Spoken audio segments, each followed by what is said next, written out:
Una vez más, muy buenos días, un gusto verlos a cada uno de ustedes. Hoy día estamos en Hechos 7, desde que puedan ver desde Hechos 6 también, que aparece Esteban en escena, y una porción de Hechos 8.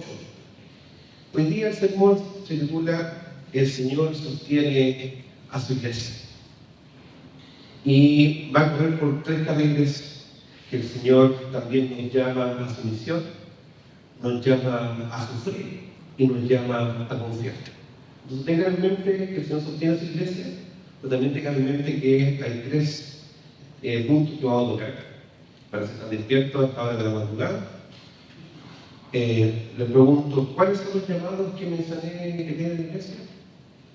Llamados a su misión, llamados a sufrir y llamados a confiar. ¿Cuál es el título del sermón? El Señor sostiene a su iglesia. Voy a preguntar cada 5 minutos para ver si están despiertos. Entonces, esta introducción tiene un sentido para que puedan ir escuchando y ir apreciando lo que sale en el texto. Entonces, el Señor sostiene a su iglesia. Y vamos a ver cómo Dios sostiene a su iglesia y Dios sostiene la vida de Esteban. Cuando decimos su iglesia, a veces pensamos que solamente algo corporativo. Y sí, Dios sostiene a su iglesia como cuerpo y también sostiene a cada uno de ustedes de manera especial, de manera llena de gracia, sabiduría y con su poder. Pero a veces pensamos que el Señor no sostiene la vida de la iglesia y que debemos nosotros sostenernos. O a veces pensamos que Dios sostiene mi propia vida y debemos nosotros afirmarnos y sostenernos. Y tenemos planes, ideas para guiar nuestro camino. Pero se nos dice claramente, yo sostengo mi iglesia y yo lo sostengo a cada uno de ustedes. Ustedes ven acá que hay una porción en que vemos el primer martirio cristiano. Vemos cómo Esteban es llevado, es apresado y después es apedreado y muere por causa del Evangelio. Semana pasada hablamos acerca del comisionamiento de oficiales diáconos, ¿se recuerdan? Y dentro de esos 7 hombres, de sus nombres que estaban ahí, uno de ellos era Esteban. ¿Se recuerdan, cierto? Estaban estos 7 hombres que fueron comisionados y fueron oficiales de la iglesia y fueron oficiados formalmente como diáconos de la congregación. Pero vemos que este hombre, que era diácono, empezó a predicar la palabra. Y ahí nos recordamos algo muy importante que creo que quede claro. Somos llamados a su misión. Y usted dirá, sí, claro, ¿pero qué significa esto? Significa al menos 3 cosas. Muy sencillas, pero muy profundas y potentes en el Señor. ¿Se recuerdan que los apóstoles, los que ejercían la labor pastoral en la iglesia, se dedicaban a la oración de la palabra? Ellos dijeron, nosotros persistiremos en orar y en predicar la palabra, ¿cierto? En tanto otros se van a dedicar principalmente al servicio de la comunidad y al servicio de la ciudad. Entonces, vemos que en ese pasaje de Hechos 6 hay 3 acciones que corresponden a 2 servicios de la iglesia. La iglesia está llamada a evangelizar en poder del Espíritu Santo, en oración, y está llamada a servirnos unos a otros y servir a otros. No podríamos decir que somos solamente llamados a predicar y dejar de lado el servicio, o ser llamados a predicar y no estar orando, o mi llamado es orar y no ser movido a servir a mi hermano o a la ciudad. Eso es imposible, va junto, va integrado. Entonces, el llamado de la iglesia es a oración, a predicar la palabra del Evangelio y a servirnos unos a otros. Ese es el llamado a la misión que el Señor nos hace. como bien antes que estábamos un poco dormidos, les voy a preguntar. Llamados a la misión, ¿qué implica? Eran 3 cosas. No me digan que de la misión es ahora, pero 3 cosas. ¿Cuáles son los llamados a los cuales el Señor nos hace? 3. Primero, a la oración, ¿cierto? A la palabra y al servicio. Sí, creo que voy a hacer una introducción. Título del sermón: el Señor sostiene su iglesia. Hay 3 llamados: llamados a sumisión, llamados a sufrir, como dijo el Maracón, y llamados a confiar. Dentro del llamado a la misión, vemos que hay un llamado a orar, un llamado a predicar la palabra y un llamado también a servirnos mutuamente.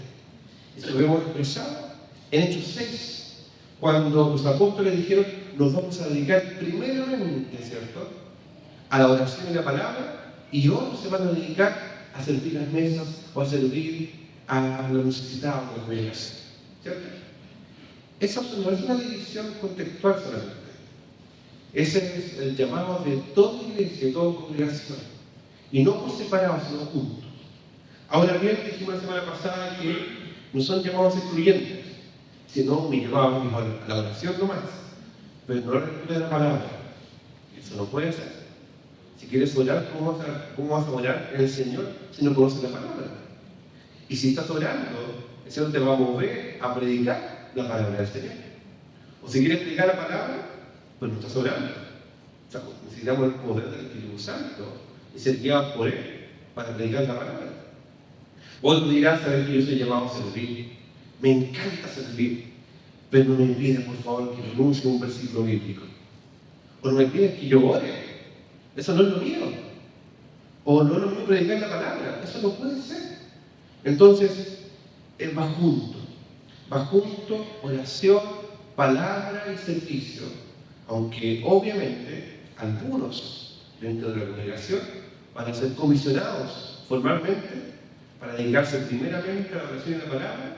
Y como vimos acá en Hechos 6, algunos fueron comisionados a dedicarse especialmente al servicio. Pues vemos claramente que alguien predica un sermón acá. En el capítulo 7 vemos un tremendo y hermoso sermón lleno de teología bíblica. Hace un recorrido de las Escrituras. ¿Y quién predica ese sermón? ¿Un apóstol o un diácono? Un diácono. ¿Y cómo se llama se llamaba? Se sigue llamando. Está en la historia. ¿Cómo se llama ese diácono? Esteban, ¿cierto? Entonces, ahí estamos claros que este diácono, que era llamado primeramente a servir, también está predicando. Y predica con poder y autoridad, lleno de la palabra del Señor, lleno del Espíritu Santo. Entonces, eso confirma que en la vida del Evangelio todos somos llamados tanto a orar, a predicar y servir. Decíamos: oye, un pastor está predicando la palabra y dice: no, me dedico a servir, lo mío es la predicación. ¿Cómo es eso? Que tiene que estar entre, pero también está bien que no debe distraerse en su labor primaria y hacer todas las cosas a la vez. Y por el contrario, el diácono debe promover y proveer los recursos necesarios, organizarlos para que la obra siga funcionando. Pero es un llamado de todos. Y vemos algunos están comisionados. Yo no soy ni presbítero ni soy diácono, entonces a mí déjenme la banca nomás. A mí me gusta cantar, venir a la iglesia y listo. Yo escucho la radio, leo la Biblia y estoy feliz con eso. Digo, eso es parte del llamado del Señor. No, el Señor nos llama a cada uno a su misión, y eso incluye 3 cosas fundamentales y básicas. ¿Cuáles son esas 3 cosas fundamentales y básicas? Empieza con oración, predicar la palabra y servir. Si no estás haciendo una de esas 3 cosas y las 3 cosas juntas, algo está pasando en tu corazón. Estás olvidando el propósito para el cual fuiste llamado a ser discípulo. Y te preguntas: bueno, ¿qué pasa con mi vida que está un poco vacía, dispersa? No sé qué pasa con mi corazón.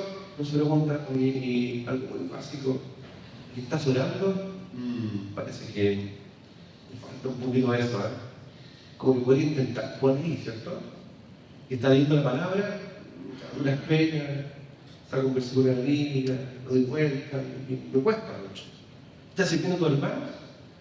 ¿Sabes qué? Que no quiero juntarme con el hermano en realidad. Entonces hay un llamado que se te hace, llamado a orar, que es básico, sencillo, pero radicalizador también.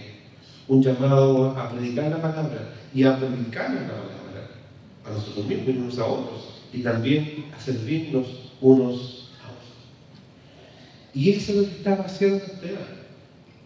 Estaba sirviendo a las mesas, estaba sirviendo a las viudas, las desamparadas. Él era de origen griego, estaba sirviendo a las viudas griegas y también a las viudas judías. ¿Se recuerdan que había una división ahí? Una dificultad que casi era una división. Y Esteban, lleno de ese Señor, comenzó a servir las mesas. Estaba feliz con eso. Había sido comisionado. No porque empezó a hacer su labor, sino que ya llevaba tiempo sirviendo. Tanto así que era reconocido por la congregación, que era lleno del Espíritu Santo, que tenía buen testimonio, lleno de sabiduría, y la gente amaba y disfrutaba lo que estaba haciendo. Y Esteban también lo disfrutaba. Por así como Pedro y Juan fueron encarcelados, también fue amenazado Esteban y fue llevado a la cárcel.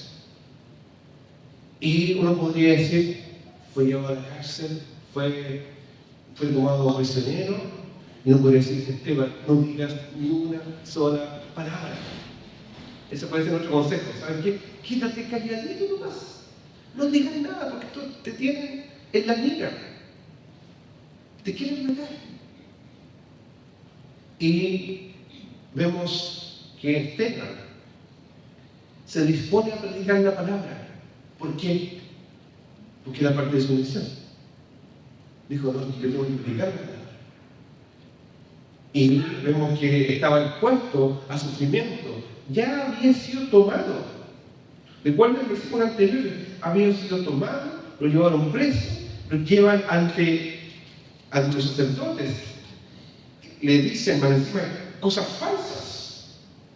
Pusieron testigos falsos que decían, este hombre no cesa de hablar palabras blasfemas contra este lugar santo y contra la ley. Le hemos oído decir que ese Jesús de Nazaret destruirá este lugar y cambiará la costumbre que nos dio Moisés. Entonces todos los que estaban en el concilio fijaron los ojos en él. Pero ¿saben lo que pasó? Vieron su rostro como el rostro de un ángel. Y le preguntan, Esteban, ¿es esto así? Le preguntan, ¿esto es así? Y uno podría decir, Esteban, ahora defiéndete. Di que no es así, que no se está hablando mentiras.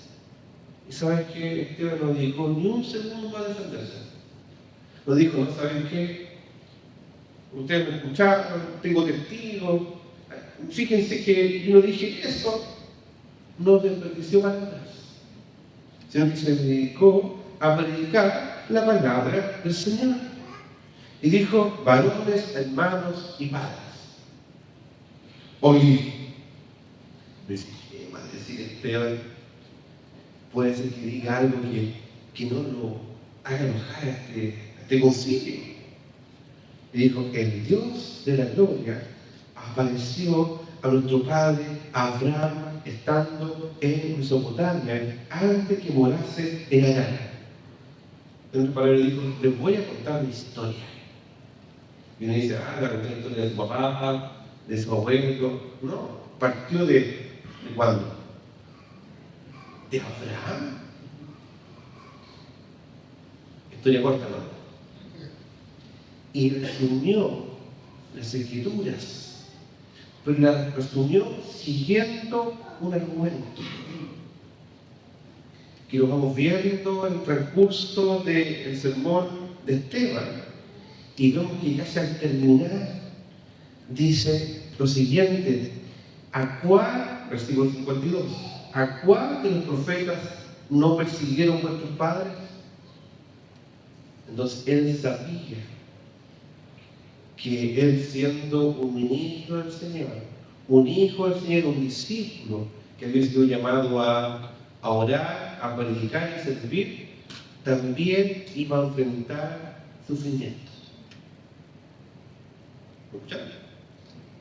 También iba a enfrentar sufrimiento mientras estaba sirviendo, mientras quería servir, mientras quería dedicar su vida a otros, mientras quería orar, mientras quería predicar, mientras quería servir a la iglesia.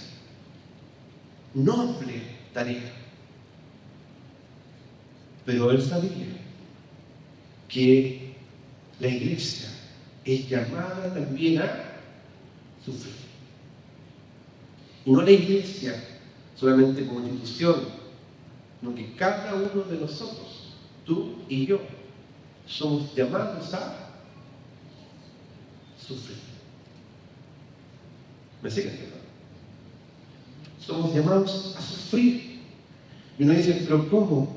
Si estoy queriendo servir y me pasa esto. Si estoy intentando orar por otro y me pasa esto. Ponga lo que está viviendo en este momento, o lo que he vivido incluso. Si estoy queriendo predicar la palabra, ¿por qué pasan estas cosas? De hecho, uno podría decir, ¿por qué le pasa esto a Esteban? ¿Por qué lo apresaron? Si estaba recién comisionado. Después vemos que muere. ¿Por qué le pasó esto a Esteban si estaba recién comisionado? Duró poquito Esteban el comisionamiento. Pero fue lleno del poder del Espíritu Santo. Llamados a sufrir. Y vemos el argumento que sigue Esteban. Nombra a Abraham. Usted puede seguir en su casa, Hechos 7. Nombra a Abraham.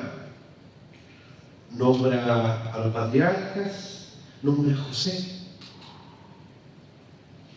Nombra a Moisés. Nombra a Josué. Nombra a David. Nombra a Salomón. ¿Me van siguiendo? Nombra de manera conjunta a todos los profetas. Voy a repetir. ¿A quién nombra? A Abraham. A los patriarcas. A José. José que fue encarcelado, ¿se acuerdan? A Moisés. Moisés que dijo, yo voy a salvar al pueblo. Y lo persiguen, tienen que arrancar y esconderse por 40 años. Y nombra también a Josué. Y nombra a David, ¿cierto? A Salomón, en los profetas. Dice, todos ellos han sufrido algo. Todos ellos sufrieron mirando como al invisible, como tal después, en Hebreos. Todos ellos. Y algo perdieron, pero siempre ganaron. Y él sabía que probablemente el final de esta historia iba a ser martirio, iba a ser muerte, y no estaba temeroso por esto. ¿Se dan cuenta? Entonces, a veces cuando enfrentamos sufrimiento, tenemos dos formas de sufrir esto.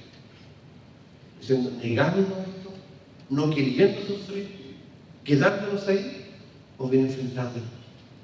¿Sabes qué? Voy a enfrentarlo con la convicción que me da la palabra. De hecho, yo creo que Esteban estaba predicándose a sí mismo y también le predicaba al resto. Esto que está pasando, que me está usted persiguiendo, no me complica. Esto ya pasó con Abraham, que sufrió. De hecho, dice, sal tu tierra de cuarentena y ve a la tierra que yo te mostraré. ¿Qué sufrió? Salir, dejar una tierra, llegar a otra.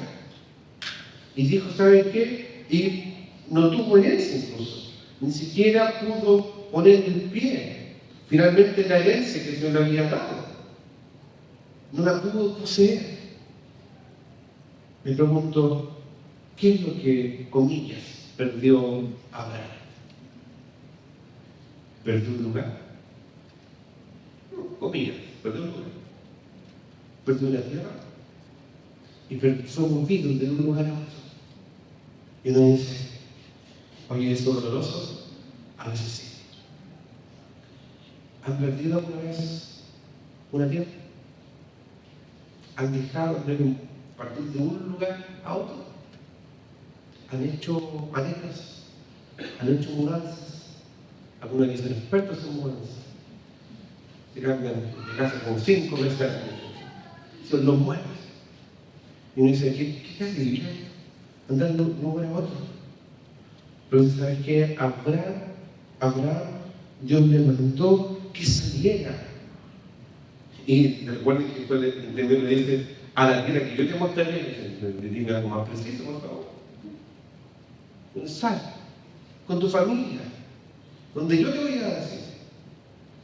Entonces vemos que Abraham tuvo que sufrir, salir de un lugar, no tener claro a dónde ir, no tener claro una tierra, una herencia, salir de su familia.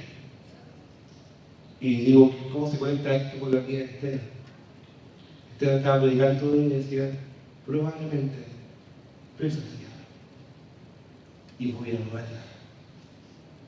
Probablemente pierdo, no sé dónde voy, no sé qué va a pasar en los próximos segundos de mi vida, o minutos incluso, o días, no sé qué va a pasar de mí. Pero si pierdo mi vida ahora, la cae, porque está en la enseñanza. No sabemos qué pasaba con la familia de Esteban,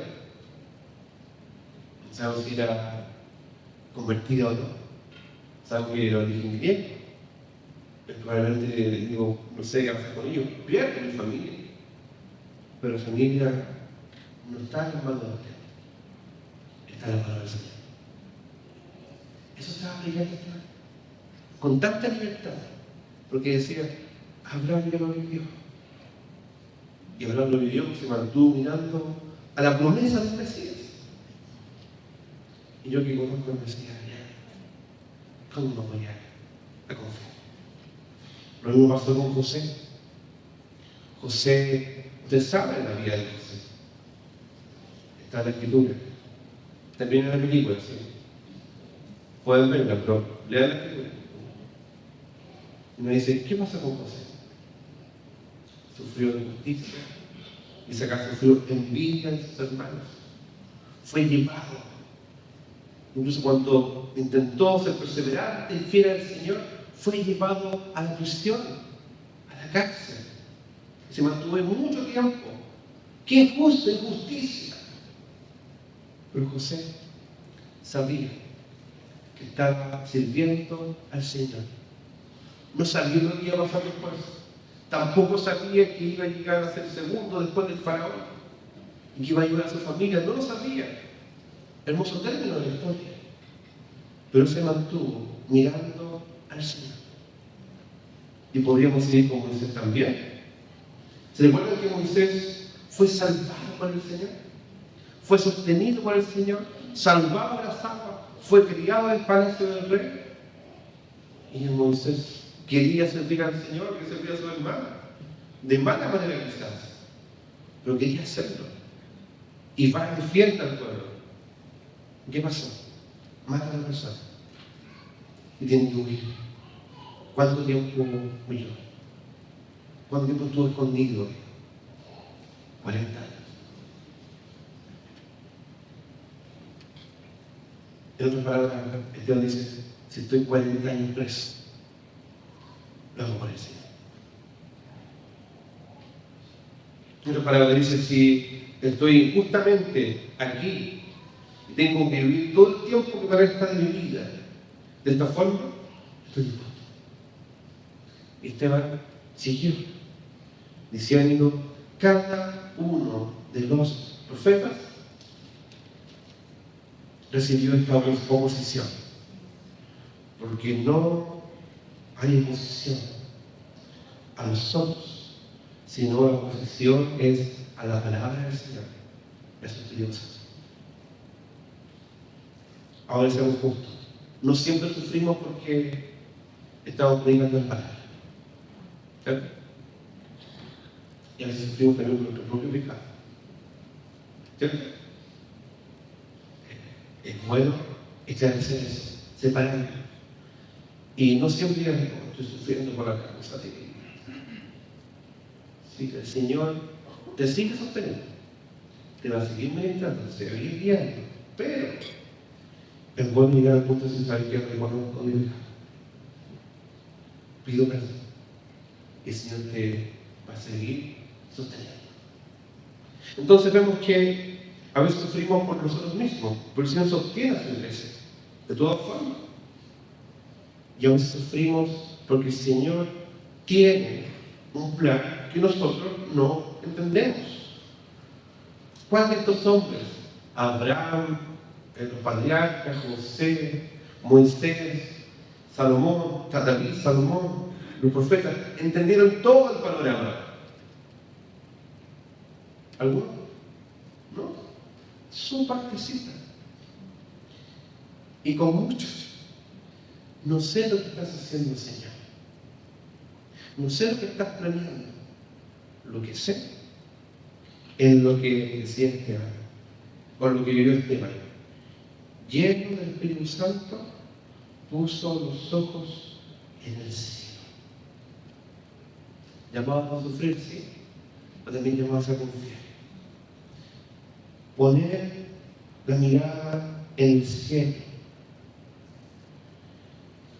Usted me dirá, ¿para ti es fácil lo que está diciendo? No es sencillo. Tú como yo, sabes que cuando estamos en sufrimiento, en la dificultad, no queremos mirar al cielo. Nos cuesta mirar al cielo. Y que mira lo que pasó. Y viendo el hermano ahí, pues mira al Señor. Y dice, sé que tengo que mirar al Señor. No desprecies, hermano, que dice eso. Y hermano, si está aconsejando, no sea tan rápido decirle, oye, mira Cristo, si sale, acompaña. Pero juntos lleguen a mirar al Señor. Déjate guiar también. Si al final sabemos que lo que necesitamos es poner los ojos en el cielo, es mirar por sobre las circunstancias que nos rodean y mirar al Señor. Es que no sé qué va a pasar con mi vida entonces. Pudo haber dicho perfectamente Moisés. 40 años de lugar. A los 20, obtengo esperanza a los 30, 35 años. Usted dice, ven. O la verdad, iban caminando con toda la familia. ¿A dónde vamos? ¿Falta mucho? No sé a dónde vamos. ¿Cuánto falta? Tampoco sé cuánto falta. Sal con toda tu familia, con tu tierra, de tu cuarentena, y anda al lugar donde yo te mostraré. Qué complejo. ¿Han estado en esa situación de no saber cómo avanzar? ¿Dónde avanzar? ¿Y cuál es el siguiente paso? No sabemos. Algunos estaban una vez ahí, que no han entregado para que se muevan solitos. Uf. Eso te dice ahora. Y siempre llamado solamente a hacer las cosas para el Señor y a sufrir estoicamente, sino que a confiar. Es llamado es a descansar. Uno dice, es complejo. Y como siempre digo, la verdad, para ti y para mí es imposible. Siempre digo, el Evangelio es imposible. Y no digo para poner una carga más pesada. Pues es imposible entonces, ¿cómo lo hago? Lo bueno es que para Dios es posible. Conforme a su palabra, en el pueblo del Espíritu Santo sí es posible. No depende del Señor. Pero implica ir ante el Señor y decir, Señor, ayúdame a mirar y a poner los ojos en el cielo. en las cosas de arriba, el saber que tu sabiduría es más alta y es más grande de lo que yo pienso, de mis planes. Porque realmente, y aquí necesitamos del poder del Espíritu Santo para entenderlo, realmente tus pensamientos son más altos que mis pensamientos. Y la gloria de este mundo, la gloria de mi propósito, de mi identidad, de la esperanza de una tierra, de una herencia, se diluye ante ver la gloria de Dios y ver a Jesús al lado, a la diestra de Dios, diciendo: yo gobierno todo. Tú gobiernas todo, Señor, incluso eso. Si el Señor te llama a confiar, descansar en el Señor, entregar al Señor. Tú sabes, Señor. Yo no sé, tú sabes. Tú sabes esto, yo no sé qué está pasando, pero tú sabes lo que estás haciendo. Y mientras tanto, con lágrimas en los ojos, con la bendición del Señor, seguiré sirviendo, seguiré orando y predicando la palabra, porque tú, Señor, el que sostiene la vida de la iglesia, me llamas a sufrir y también me llamas a confiar. Y he aquí, dijo Esteban, veo los cielos abiertos, el gran milagro, cielos abiertos, y al Hijo del Hombre que está a la diestra de Dios. Entonces la gente se convirtió, fueron todos felices y liberaron a Esteban. Esteban fue apedreado y murió. Y fue al encuentro del Señor. ¿Perdió? Ganó. ¿Cuánto tuvo que esperar? Poquito. ¿Cuánto te queda tiempo de esperar? No sé. Pero puede ser poquito. Puede ser. Puede ser 50 años después.